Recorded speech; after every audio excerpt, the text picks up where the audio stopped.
A paz do Senhor para os irmãos. Estamos aqui mais uma vez para trazer um resumo da Escola Bíblica Dominical, nesse dia 31 de maio de 2020, em que vamos falar da lição 9, cujo título é Um chamado à adoração e um alerta. Primeiramente, nós nos atentemos ao título da lição, que fala que é um chamado à adoração e um alerta. O chamado à adoração tem todo esse salmo. O Salmo 95 é todo um chamado à adoração, e nós vamos ver aí as razões por que esse salmo ele tem esse chamado à adoração. Mas o que me chama a atenção é a segunda parte desse título, que é um alerta. O que seria esse alerta que o comentarista está falando, que vai fazer aqui? Será que as adorações que nós estamos vendo não estão surtindo efeito?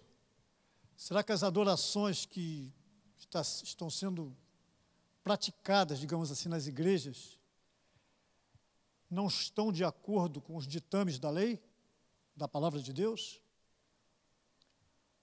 Ou será que essas adorações são adorações apenas de lábios?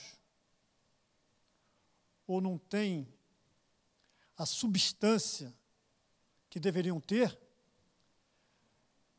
Então, sobre isso nós vamos falar aqui no decorrer desta lição.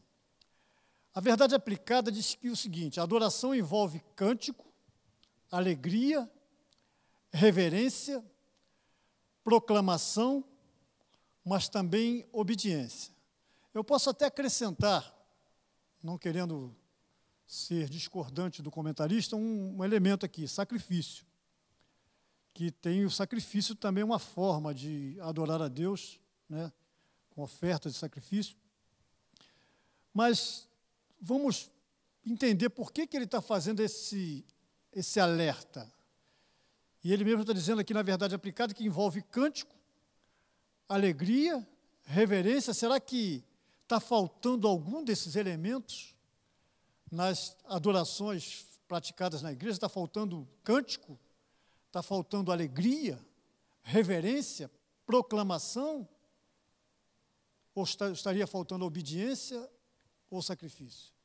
Qual desses elementos está faltando, ou estão faltando, quais desses elementos, né, estão faltando nas adorações que estamos vendo ser praticada nas igrejas? Bom, em primeiro lugar, eu quero dizer o seguinte: louvar a Deus não é... O fato da pessoa estar cantando não significa dizer que ele está adorando. Nós sabemos que nos dias de hoje tem muita gente que está cantando por dinheiro. Isso está muito longe de ser uma adoração. É prático se você traz um desses cantores, aqui não tem nenhuma crítica velada a quem recebe para cantar nas igrejas, mas à medida que um cantor gospel vem à igreja, ele recebe para cantar na igreja, tudo bem, ele está prestando até um serviço que ele tem vocação, que ele está vocacionado para fazer e faz. Mas, na verdade, nesse período em que ele está prestando esse tipo de serviço, o conteúdo da adoração está fora. Ele pode até incentivar a igreja a adorar através da sua expressão de louvor, vamos dizer assim. Porque as pessoas que estão lá, elas pegam o louvor que está sendo ministrado, e as pessoas que estão lá, de repente, as pessoas que estão ouvindo até estão adorando, numa adoração de coração, mas aquele que está recebendo para fazer isso, ele está sendo um profissional de adoração. Apenas isso. Então, é necessário que nós venhamos classificar o que é louvor, o que é cântico, e ver o que existe de adoração nisso, numa coisa e noutra. O texto aqui, na verdade aplicada ainda, diz que tem que ser com alegria.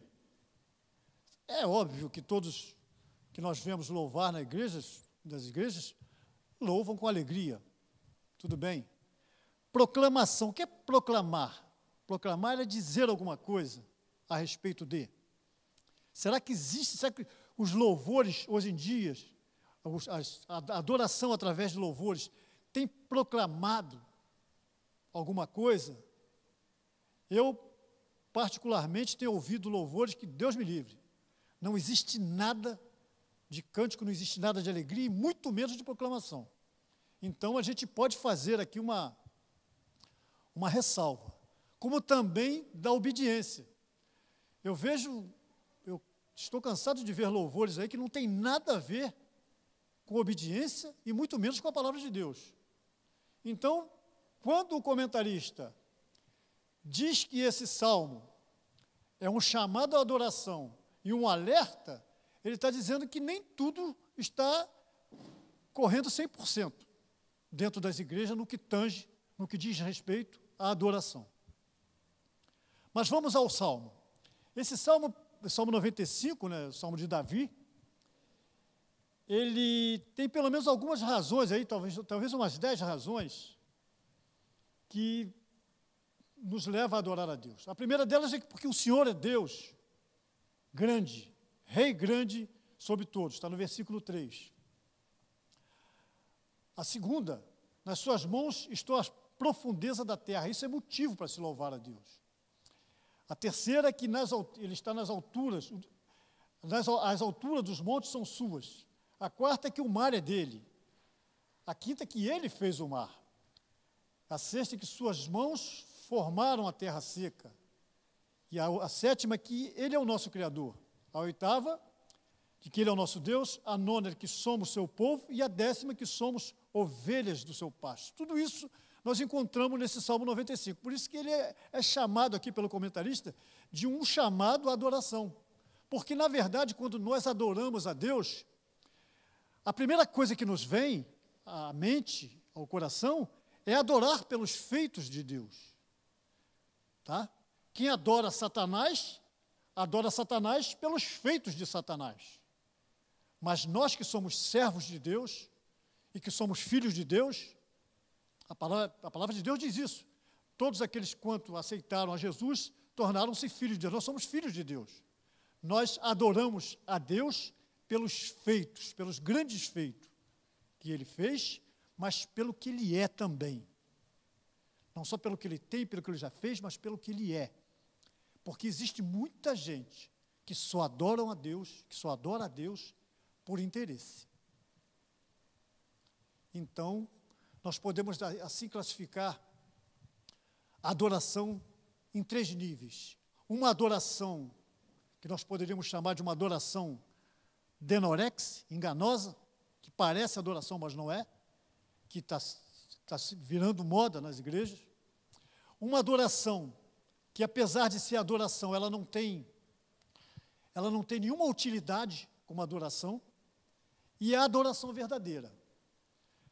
Se vocês observarem lá o texto de Marcos, no Evangelho de Marcos, no capítulo 7, no versículo 6 e 7, Jesus faz uma referência, ele traz uma referência ao profeta Isaías, que diz que o povo louva a ele, que adora a ele apenas de lábios, honra apenas de lábios, nesse caso honrar e adorar, apenas de lábios, mas com o coração completamente afastado. O profeta Isaías, quando declara isso aí, na verdade ele não está dizendo que o povo não está orando, ele está dizendo que a oração que esse povo está fazendo, ela não está surtindo efeito, está sendo uma oração em vão, ou uma oração vã, ou uma oração inútil.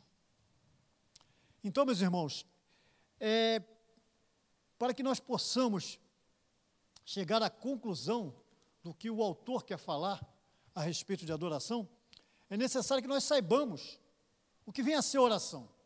Se você pegar o dicionário e procurar classificar o que é oração, o mais simples vai dizer que é o ato de adorar, é o culto a Deus. Agora, se você olhar por um outro prisma, vai ter alguns que falam que é respeito, que é a honra que se presta a uma pessoa de distinção, uma pessoa distinta. Mas isso aí está, vamos dizer assim, revogado. Está, vamos dizer, obsoleto. Porque respeito e honra que se presta a uma pessoa de distinção, ela está muito aquém do conceito de adoração. Você não pode confundir. É óbvio que na adoração tem até o respeito, é claro que temos que ter reverência na adoração. Na adoração tem que ter honra, sim, mas respeito e honra não são sinônimos de adoração. Respeito e honra são parte integrante da adoração. Que você faz uma pessoa distinta, por exemplo, você chega para um governador, você vai ter que se dirigir a ele com respeito e vai ter que honrá-lo como autoridade. Para sua esposa, para sua mãe, você tem que se dirigir com respeito e tem que honrar. A Bíblia ordena que nós honremos pai e mãe. Mas isso não quer dizer que o fato de nós honrarmos, nós homens, as nossas esposas e nossos filhos, os nossos pais, isso não se pode traduzir como sinônimo de oração, de adoração, melhor dizendo. Então, nós temos que ter cuidado. Um outro conceito a respeito de adoração é que aquilo que se presta a alguém que possui atributos divinos. Ou seja, a adoração deveria ser dirigida única e exclusivamente a Deus, que é quem possui atributos divinos. Mas se você olhar por aquilo que nós entendemos que é a vida cristã, uma vida de uma adoração monoteísta e trinitária, nós temos que entender o seguinte: nós podemos sim, porque nós sabemos que apesar de nós vermos claramente na Escritura, na Bíblia, que Deus é um só Deus em três pessoas, mas quando se fala em adoração, nós não vamos ver na Bíblia, por exemplo, nós não vamos achar nenhum versículo na Bíblia em que existe uma adoração velada ao Espírito Santo. O Espírito Santo, ele nos impulsiona a adorar. Na verdade, o Espírito Santo, ele veio para glorificar a Jesus. Naquela que Jesus fala, eu vou para o Pai, mas deixo-vos o Espírito Santo, se eu não for, ele não vem. Não é que ele está fazendo uma troca, isso é heresia, modalismo. Porque o Espírito Santo, ele vem do Pai e do Filho. Mas quando se trata de adoração, você vai ver na Bíblia adoração a Jesus Cristo, você vai ver adoração a Deus Pai, mas você não vai ver em versículo nenhum adoração ao Espírito Santo. Você adora em espírito, não ao Espírito Santo. Pelo menos eu não consegui detectar até hoje nenhum versículo que fale disso. Já vi versículos, vários falando de adoração a Jesus, vários falando de fazer adoração a Deus Pai, mas não vi nenhum versículo que trate de adoração ao Espírito Santo. Sim, adorar em espírito. Jesus falando para aquela mulher cananeia, ele falou, ela perguntava onde deveria adorar. Em que monte deveria adorar? Ele diz que Deus é espírito, e importa que os que adorem, o adorem em espírito e em verdade. Bom, Jesus faz essa afirmação para aquela mulher cananeia, e como que vamos interpretar isso aí? Deus é espírito, e importa que os que o adorem, adorem em espírito e em verdade. Primeiro, ele diz o seguinte, nós não estamos tratando de uma pessoa simples. Ele está dizendo, Deus é espírito, e importa que os que adorem, adorem em espírito. Porque como é que você vai adorar em espírito? É diferente de você adorar com sua alma. A alma, tudo bem, nós sabemos que é sede dos nossos sentimentos, das emoções, do nosso intelecto, das das nossas, vamos dizer assim, dos nossos, chamamos de volição, né? Da nossa vontade. Mas você, para adorar a Deus, tem que ser em espírito. Nós somos pessoa tripartícipe, nós somos feito corpo, alma e espírito. Mas a parte pela qual nós adoramos a Deus é o nosso espírito. Nós adoramos a Deus em espírito. A Bíblia nos recomenda para que nós andemos no espírito.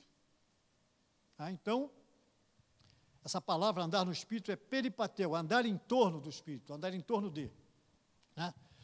Mas por que Jesus fala que importa que os que o adorem, adorem em espírito e em verdade? Porque, na verdade, Jesus não está aceitando, ele não aceita, e ele orienta para que não se faça isso. Uma adoração mentirosa. A pergunta que não quer calar é que quando um comentarista vem fazer um alerta, será que este alerta não está sendo em razão de algumas adorações mentirosas? Será que não tem, nos dias de hoje na igreja, será que nós não estamos vendo a prática de adorações mentirosas? Adorações de lábios? É claro que a Bíblia fala que adoração de lábio fala do perfeito louvor, mas será que está sendo da boca para fora? E seria essa a razão pela qual o comentarista fala desse tal alerta? Bom, agora nós vamos ver o seguinte: o que aqui a Bíblia não, a lição, o que o comentarista traz aqui a respeito desse conceito prático de adoração? Conceito de adoração. O conceito de adoração, por vezes, é confundido com a ideia de apresentar alguns cânticos. Eu já falei isso no início. Cântico é uma coisa, adoração é outra.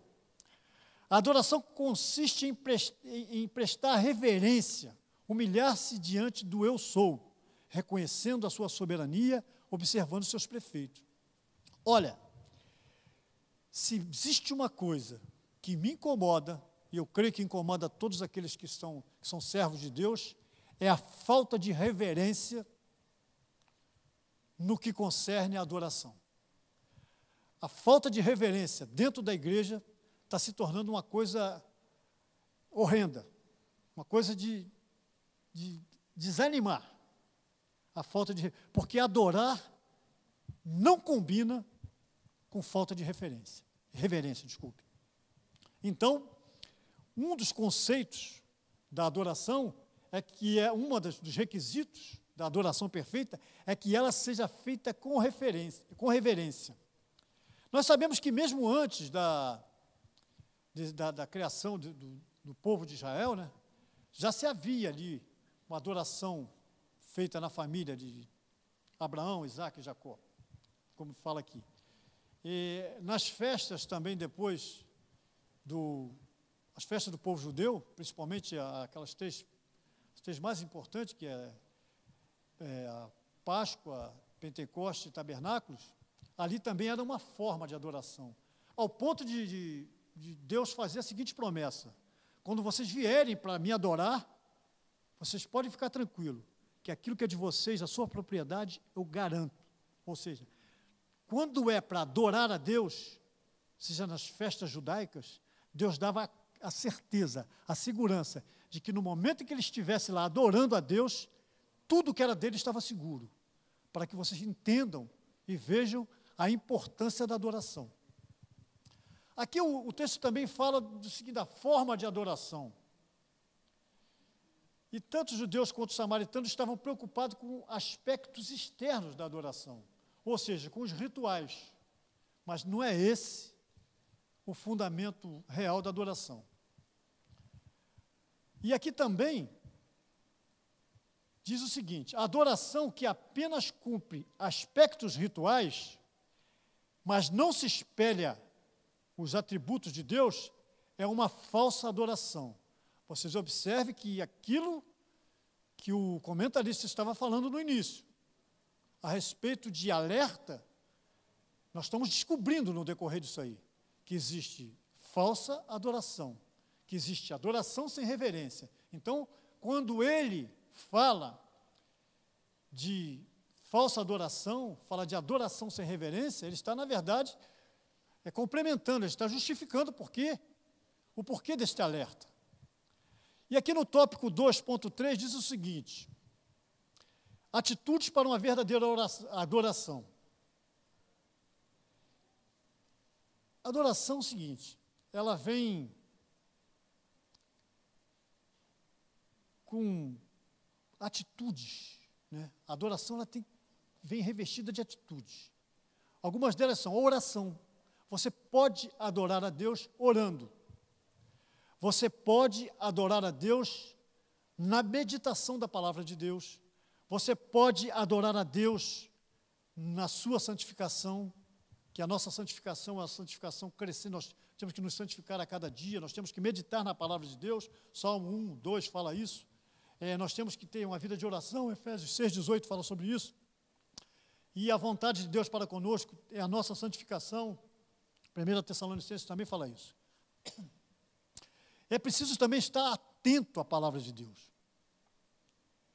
Se você observar, tem muitos louvores aí que eles funcionam como se fosse uma afronta à palavra de Deus.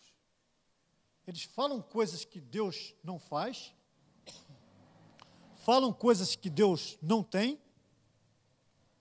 e falam de coisas que Deus não é. Por exemplo, tem um louvor aí que diz que é Deus de perto e não de longe. Se você observar isso aí, você está vendo que existe uma limitação ao atributo da onipresença de Deus nesse louvor. Se ele é Deus de perto e não de longe, é um Deus que está limitado a locais. Então, é um Deus que não tem o atributo da onipresença. Isso é só para citar um, né? Então, mas tem vários, não tem poucos não, né? Tem vários.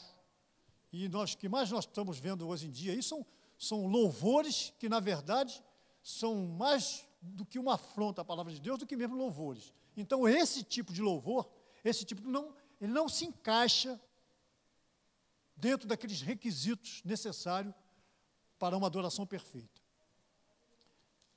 E aqui no capítulo 3, ele diz que é necessário estar atento à palavra de Deus. Então, o louvor que não está atento à palavra de Deus é um louvor que corre o risco de manifestar ou de expressar uma heresia. Por quê? Se você é um ministro de louvor, e você está louvando, e você está trazendo um louvor que não está em consonância com a palavra de Deus.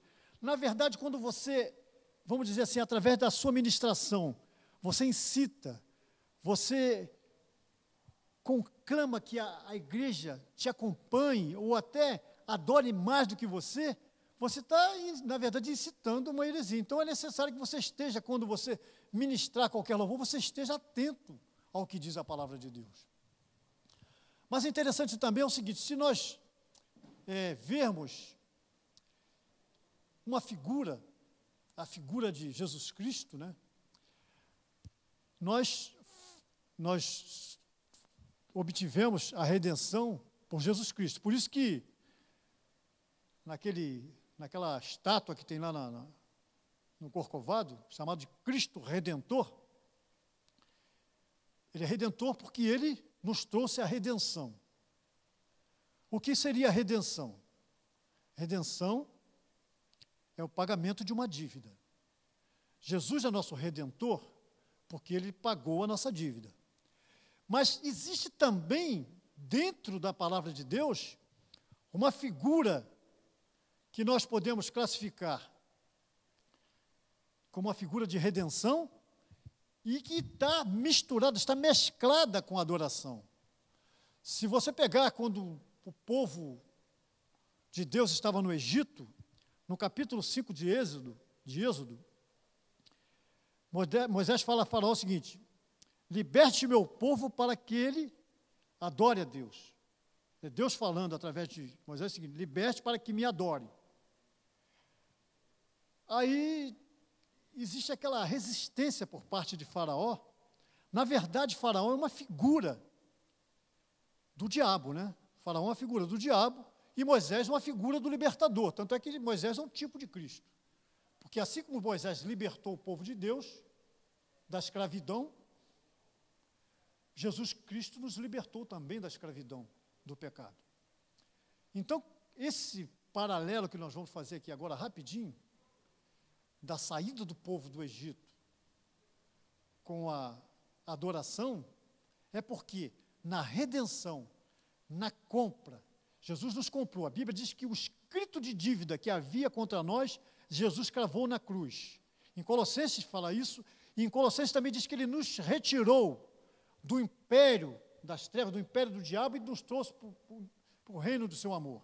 Ele nos transportou, mas ele fez isso, ele comprou. E a Bíblia diz que não foi comprado com ouro, com prata ou com pedras preciosas, foi comprado com puro sangue. Mas então voltemos à figura da libertação do povo e da adoração.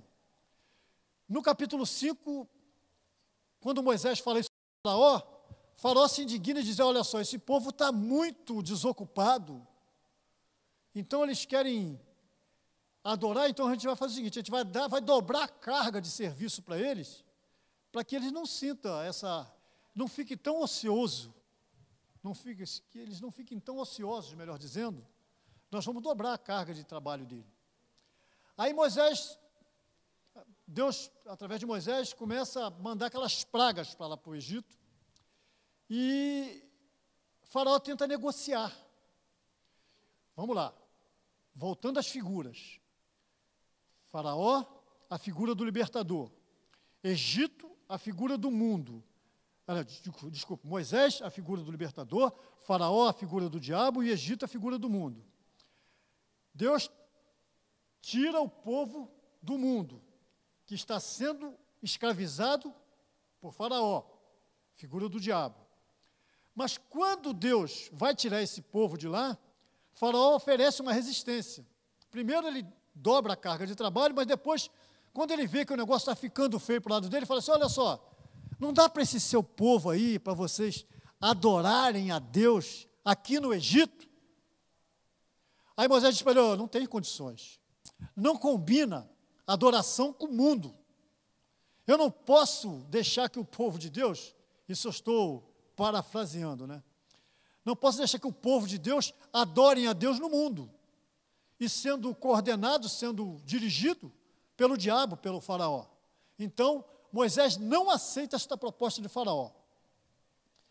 Aí vem mais algumas pragas, você vai ver isso depois a partir do capítulo 8 de Êxodo, e Faraó começa a falar assim, não, ele falou, então vou fazer uma outra proposta, vocês podem adorar, pode até sair do Egito sim, mas não fique tão distante, para que o povo não perca a conexão com o Egito, para que o povo não perca o contato com o mundo.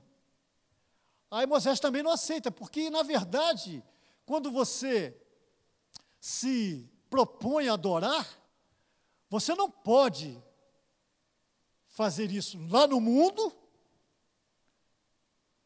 com o campo, que é o mundo, né? Você não pode fazer isso lá, você não pode fazer isso sob a direção do diabo, de jeito nenhum. Mas o grande problema que está acontecendo, talvez seja este também, um alerta do comentarista, é que as pessoas estão trazendo hábitos do mundo para transformar em pseudo-adoração, ou seja, em falsa adoração dentro da igreja. Então, no mundo não tem nada que seja compatível. As músicas do mundo não são compatíveis com louvor, um louvor verdadeiro a Deus. Então, quando o Faraó diz, não, pode ir, mas não fique muito distante, ou seja, o Faraó está dizendo o seguinte, vocês podem até ir, tudo bem, já que você não quer ficar aqui, vocês podem até ir, mas não se distancia muito do mundo não, tá? Então, é uma das artimanhas, uma dos ardis colocado por Satanás. Quando ele vê que não pode de uma forma, ele vai de outra, vai jogando mais leve para tentar persuadir os crentes, o povo de Deus, de que pode ser de uma outra forma. Aí ele também não consegue, Moisés não aceita aquele tipo de proposta de tirar o povo para se afastar um pouco do Egito. Moisés não aceita. E ele fala o seguinte: tudo bem, vocês podem ir, mas vá só os homens, deixe as mulheres, as crianças. Aí o que na verdade Faraó, que prefigura aí, é uma figura de Satanás, está querendo? Ele está querendo dizer o seguinte: eu vou tentar frear essa adoração para que ela não se espalhe no seio da família. Se queres adorar, vai adorar só vocês homens, mulheres e crianças ficam. Mas Moisés também não aceita. E por fim, quando tudo parecia perdido para Faraó, ele tenta a sua última estratégia, que a gente vai falar aqui. Eu sei que é um assunto que assusta muita gente. Ele fala o seguinte: tudo bem, pode levar mulheres, pode levar criança, pode levar os homens, mas faz o seguinte, deixa os rebanhos. Aí Moisés se indigna: não. Como é que eu vou comer e não vou sacrificar ao Deus que me dá comida? Como é que nós vamos sacrificar? Não existe, olha, nós não vamos deixar nenhuma unha aí com você. Então existe também na forma de adoração um sacrifício. Davi, quando foi comprar aquelas terras de Araúna queria dar em oferta. Davi falou: não, eu não quero. Eu não vou ofertar para o meu Deus algo que não seja sacrifício. Eu não posso ofertar com sacrifício seu. Oferta é uma coisa individual. É uma coisa que ela passa pela comunhão sua, individual, com Deus. Então, a adoração também leva em conta a disponibilidade dos seus bens para com Deus. Se você pegar aquela Maria de Betânia, né, vamos dizer assim, se você pegar esse texto bíblico, a forma de adorar a Deus que ela usou foi ela despejar aquele nardo, aquele perfume, para adorar a Deus. E Jesus fala o seguinte: aonde o evangelho for proclamado, vai ter que fazer menção a esse tipo de adoração. Então, na verdade, adorar a Deus também com nossos bens é uma forma verdadeira de adoração. Se fala muito na igreja em adorar com as ofertas e até dízimos, né? E as pessoas se opõem muito a esse tipo de adoração, porque acham que, hoje em dia, no meio evangélico, está muito gritante isso aí, mas também é uma forma também de adorar a Deus com oferta. Se você ler a respeito do nascimento de Jesus, não só aquele coral de anjos cantando a respeito do nascimento dele, nós vamos ver ali que levaram ouro, incenso e mirra para ofertar. Ou seja, o sacrifício, a oferta também é uma forma de adoração verdadeira. Mas será que existe alguma forma de adoração através de ofertas de sacrifício que não seja verdadeira? Nós sabemos que existe. Por exemplo, se acontecer de um assaltante, por exemplo, o cara desvia aí milhões, ele chega para a igreja: não, tudo bem, eu vou lavar esse dinheiro na igreja. Ele ia ofertar aquilo que não tem valor nenhum, porque não houve sacrifício. Na verdade, ele está querendo lavar o dinheiro. Se você chegar e dizimar na igreja, um dízimo que não seja fruto do seu trabalho, tu não está adorando a Deus com dízimo nenhum. Se você ofertar com coisa que não seja fruto daquilo que você trabalhou para receber, não tem valor nenhum. Então aqui nós chegamos, não só você, mas nós chegamos à conclusão que existe toda uma atmosfera que deve prevalecer, que deve reinar quando falamos de adoração. E é por isso que o comentarista ele fala desse alerta, porque ele certamente está vendo nas igrejas uma adoração que não é verdadeira, uma falsa adoração. E aqui na conclusão diz o seguinte: portanto, os salmos não são apenas hinos de adoração, mas também instruções, advertência para o povo de Deus, não desprezar a importância da palavra de Deus e cultivar uma vida de confiança e obediência ao Senhor. Por que Samuel fala para Saul, melhor é obedecer do que sacrificar? Porque antes dele sacrificar, ele teria que obedecer. Mas o que nós estamos vendo, que tem muita gente que, por trás da cortina de fumaça, da oferta e do dízimo, leva uma vida de completa desobediência, descarrilhada no pecado. Isso, para Deus, culmina com a desvalorização da adoração através do sacrifício, da oferta, até do dízimo. Amém? Sim, meus irmãos, nesse curto tempo que nós tivemos, eu espero que tenha contribuído com alguma coisa para vocês, e eu agradeço a oportunidade, assim, em nome de Jesus.